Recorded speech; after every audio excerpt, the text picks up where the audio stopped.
Hello, in this video I will show you how to create a game using Wordwall. Go to the Google search bar, type Wordwall, and press enter. Then click the first link, and once you enter Wordwall, sign up.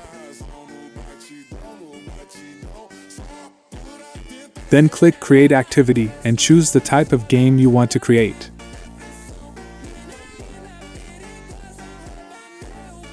For example, I'll choose this spinning wheel with questions.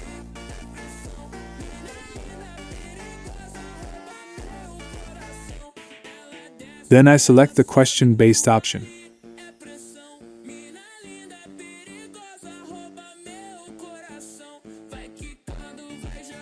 Then I enter what my game will be called, for example name, and then fill in the questions.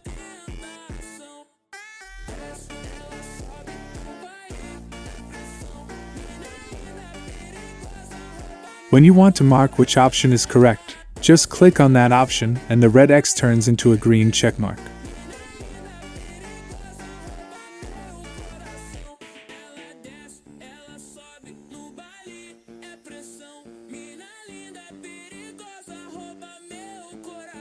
When you want to add questions, just click Add an item.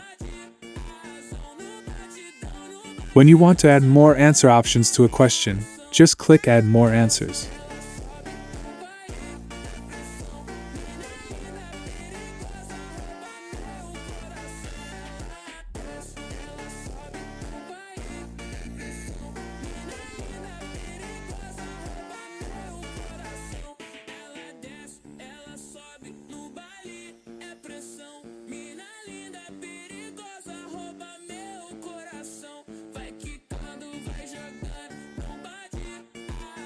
When everything is ready, just click Done and then you can play your own created game.